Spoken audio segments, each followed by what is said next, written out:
Preface. This book is in two parts, reflections on Kant and on Marx. Although the two names would appear to split the book, it is in fact thoroughly inseparable. The two parts are interactive through and through.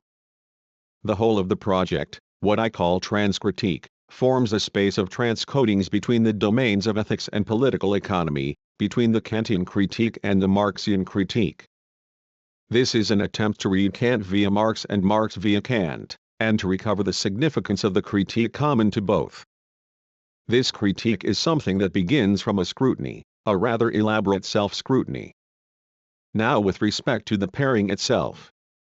Quite a few thinkers have sought to connect these two since the late 19th century. This was an effort to grasp a subjective ethical moment missing in the materialism called Marxism. It speaks to the fact that Kant was not in the least a bourgeois philosopher. To him, being moral was less a question of good and evil than of being causa sui and hence free, and this compels us to treat other people as free agents. The ultimate message of Kantian moral law lies in the imperative, act so that you use humanity, whether in your own person or in any other person, always at the same time as an end, never merely as a means. 1. This is not an abstract doctrine. Kant considered it a task to be realized progressively in the context of historical society. It might be that, in the concrete, his goal was to establish an association of independent small producers in opposition to the civil society dominated by merchant capitalism. This was an ideal conceived in pre-industrial capitalist Germany.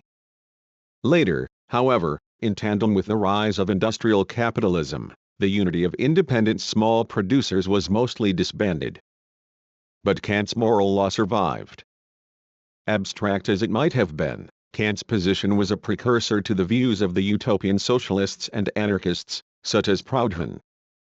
In this precise sense, Hermann Cohen identified Kant as the true primogenitor of German socialism. In the context of a capitalist economy where people treat each other merely as a means to an end, the Kantian kingdom of freedom, or kingdom of ends clearly comes to entail another new meaning, that is, communism. If we think about it, from the beginning, communism could not have been conceptualized without the moral moment inherent in Kant's thinking. Unfortunately and unfairly, however, Kantian Marxism has been eclipsed by history. I, too, came to connect Kant and Marx, yet in a different context from neo-Kantianism. From the beginning, the Kantian Marxists' recognition of capitalism appeared to me to be feeble. I felt the same way about anarchists, or associationists. While their sense of freedom and ethical disposition are noteworthy, what was undeniably missing in them was a theoretical approach to the forces of the social relations that compel people. For this reason, their struggles were mostly helpless and miserably defeated. My political stance was once anarchistic, and I was never sympathetic to any Marxist party or state. Yet at the same time, I was deeply in awe of Marx. My admiration for Capital, the book with the subtitle Kritik der politischen Ökonomie, Critique of the Economics of Nations, has only intensified year by year. Being a student of political economics and reading Capital closely, sentence by sentence, I was always aware of and discontented with the fact that Marxist philosophers from Lukács to Althusser did not really read it full-heartedly, but instead, only took from it what was suitable to their philosophical concerns. I was also discontented with the majority of political economists who deem Capital simply a book on economy. Meanwhile, I gradually recognized that the Marxian critique was not a mere criticism of capitalism and classical economics, but a project that elucidates the nature and the limit of capital's drive, Trieb, and furthermore reveals, on the basis of that drive, an essential difficulty entailed in the human act of exchange, or more broadly, communication. Capital does not offer an easy exit from capitalism. Rather, only by its very exitlessness does it suggest a possibility of practical intervention. Along the way, I became increasingly aware of Kant as a thinker who also sought to suggest the possibility of practice, less by a criticism of metaphysics, as is usually thought, than by bravely shedding light on the limit of human reason. Capital is commonly read in relation with Hegelian philosophy. In my case, I came to hold that it is only the Critique of Pure Reason that should be read while cross-referencing Capital. Thus the Marx-Kant intersection. Marx spoke very little of communism, except for the rare occasions on which he criticized others' discourses on the subject. He even said somewhere that speaking of the future was itself reactionary. Up until the climate change of 1989, I also despised all ideas of possible futures. I believed that the struggle against capitalism and the state would be possible without ideas of a future, and that we should only sustain the struggle endlessly in response to each contradiction arising from a real situation. The collapse of the socialist bloc in 1989 compelled me to change my stance. Until then, I, as many others, had been rebuking Marxist states and communist parties. The criticism had unwittingly taken for granted their solid existence and the appearance that they would endure forever. As long as they survived, we could feel we had done something just by negating them. When they collapsed, I realized that my critical stance had been paradoxically relying on their being. I came to feel that I had to state something positive. It was at this conjuncture that I began to confront Kant. Kant is commonly, and not wrongly, known as a critic of metaphysics. For the development of this line, the influence of Hume's skeptical empiricism was large. Kant confessed that it was the idea that first interrupted his dogmatic slumber too, but what is overlooked is that at the time he wrote Critique of Pure Reason, metaphysics was unpopular and even disdained.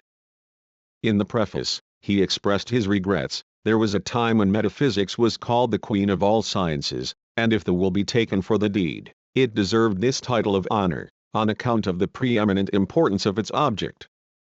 Now, in accordance with the fashion of the age, the queen proves despised on all sides. 3. It follows that for Kant, the primary task of critique was to recover metaphysics' proper function. This in turn charged Kant with a critique of Hume, who had once so radically stimulated him. I now want to reconsider the relationship between Kant and Hume in the context of the current debate. During the 1980s, a revival of Kant was a discernible phenomenon. In Hannah Arendt's pioneering work, Lectures on Kant's Political Philosophy, and in Jean-François Lyotard's Landhausism, La Critique Kantienne de l'Histoire, the return to Kant meant a rereading of Critique of Judgment. The point taken was that universality, a sine qua non for the judgment of taste, cannot be achieved, in reality, among a multitude of conflicting subjects. At best what one gets is a common sense that regulates conflicting tastes case by case. This work appeared to be drastically different from Kant's Critique of Pure Reason, which assumed a transcendental subjectivity that watches over universality, a reading that I examine in the following chapters. The political implications of this new appreciation of Kant were clear, not excepting those of Habermas, who sought to reconsider reason as communicative rationality. It was a criticism of communism qua metaphysics. Marxism has been accused of being rationalist and teleological in its attempt to realize the grand narrative. Stalinism was indeed a consequence of this tendency. The party of intellectuals led the populace by reason embodying the law of history, and thus the infamous tragedy. In opposition to this, the power of reason has been questioned, the superiority of intellectuals has been denied, and the teleology of history negated. The re-examination of Marxism has involved public consensus and negotiation among multiple language games as opposed to the central control of reason, and heterogeneity of experience or complexity of causality as opposed to a rationalist, metaphysical, view of history. On the other hand, the present, which has hitherto been sacrificed by telos, is reaffirmed in its qualitative heterogeneity, or in the sense of Bergsonian duration. I, too, was part of this vast tendency, called deconstruction, or the archaeology of knowledge, and so on, which I realized later could have critical impact only while Marxism actually ruled the people of many nation-states. In the 1990s, this tendency lost its impact, having become mostly a mere agent of the real deconstructive movement of capitalism. Skeptical relativism, multiple language games, or public consensus, aesthetic affirmation of the present, empirical historicism, appreciation of subcultures, or cultural studies, and so forth lost their most subversive potencies and hence became the dominant, ruling thought. Today, these have become official doctrine in the most conservative institutions in economically advanced nation-states. All in all, this tendency can be summarized as the appreciation of empiricism, including aestheticism, against rationalism. In this sense, it has become increasingly clear that the return to Kant in recent years has actually been a return to Hume. Meanwhile, it was in the effort of going beyond the empiricist tendency, as a critique of Hume, that I began to read Kant. This, to state it outright, is a project to reconstruct the metaphysics called communism. It was Kant who provided the most lucid insight into metaphysics' proper role and the inseparable and inevitable tie between faith and reason. Thus I had to deny knowledge in order to make room for faith. And the dogmatism of metaphysics, that is, the prejudice that without criticism reason can make progress in metaphysics, is the true source of all unbelief conflicting with morality, which unbelief is always very dogmatic.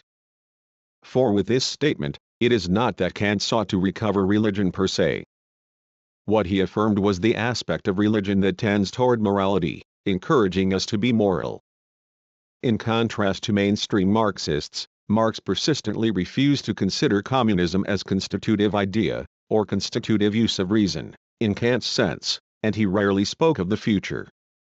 Thus in the German ideology, Marx made an addition to the text written by Engels: communism for us is not a state of affairs which is to be established, an ideal to which reality will have to adjust itself.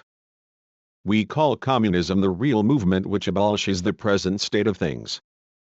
The conditions of this movement result from the now existing premise. 5. Therefore, the dogmatization of communism as a scientific socialism was much the kind of metaphysics Marx refuted. But this is not contradictory to the fact that he nurtured communism as regulative idea, regulative use of reason. So the young Marx stressed the categorical imperative. The criticism of religion ends with the teaching that man is the highest being for man, hence with the categorical imperative to overthrow all relations in which man is a debased, enslaved, forsaken, despicable being. 6. For him, communism was a Kantian categorical imperative, that is, practical and moral par excellence. He maintained this stance his whole life, though later he concentrated his efforts on the theoretical search for the historico-material conditions that would enable the categorical imperative to be realized. Meanwhile, the mainstream Marxists, having derided morality and advocated historical necessity, and scientific socialism, ended up constituting a new type of slave society. This was nothing short of what Kant called all pretensions of reason in general, aller Ermaschungen der Vernunft überhaupt. Distrust of communism has spread, and the responsibility for the true source of all unbelief lies with dogmatic Marxism. One cannot and should not forget the miseries of the 20th century caused by communism, nor should one take this mistake simply as misfortune. From that juncture onward we have not been allowed to advocate idea of any kind, not even of the New Left, which came into existence by negating Stalinism, with a naive positivity. That is why, in accordance with the fashion of the age, communism proves despised on all ideas. Yet at the same time, other kinds of dogmatism are flourishing in various costumes. Furthermore, while intellectuals of advanced nations have been expressing their distrust of morality, various kinds of religious fundamentalism have begun to gain strength all over the world, and the intellectuals cannot simply scorn them. For these reasons, beginning in the 1990s, my stance, if not my thinking itself, changed fundamentally. I came to believe that theory should not remain in the critical scrutiny of the status quo but should propose something positive to change the reality. At the same time, I reconfirmed the difficulty of doing so. Social democracy to me would not offer any promising prospect, and it was finally around the turn of the new century that I began to see a ray of hope that led me to organize the new associationist movement, NAM, in Japan. Certainly innumerable real movements that seek to abolish the status quo are occurring in all corners of the world, inevitably, under the procession of the globalization of world capitalism. But, in order to avoid the repetition of bygone mistakes, I insist that a transcritical recognition is necessary. that is to say, a new practice cannot be initiated without a thorough scrutiny of existing theories. And the theories to which I refer are not limited to political ones. I became convinced that there is nothing that is unaffected by or outside of Kantian and Marxian critiques. In this project, henceforth, I did not hesitate to dive into all possible domains including the theory of mathematical foundations, linguistics, aesthetics, and ontological philosophy, that is, existentialism. I dealt with problems with which only specialists are customarily concerned. Furthermore, Part 1, on Kant, and Part 2, on Marx, were written as independent reflections, so their rapport might be ostensible. For this reason, I had to write a rather long introduction in order to make the connection visible, if not to summarize the whole book. Notwithstanding the complexity and variety of the theoretical subjects, however, I believe that the book is accessible to the general reader. The book is based upon a series of essays that were published in the Japanese literary monthly Gunzo, beginning in 1992. They were published alongside novels, which is to say that I did not write them in the enclosure of the academy and scholarly discourse. I wrote them for people who are not grounded in special domains. Thus the nature of the book is not academic. There are many academic papers on Kant and Marx that carefully research historical data, point out their theoretical shortcomings, and propose minute and sophisticated doctrines. I am not interested in doing that. I would not dare to write a book to reveal shortcomings. I would rather write one to praise, and only for praiseworthy works. So it is that I do not quibble with Kant and Marx. I sought to read their texts, focusing on the center of their potencies. But I think that as a consequence no book is more critical of them than this. The main target of the book is the trinity of capital nation-state. I have to admit, however, that my analyses of state and nation are not fully developed. The considerations on the economy and revolution of the underdeveloped, agriculture-centered, and developing countries are not sufficient. These are my future projects.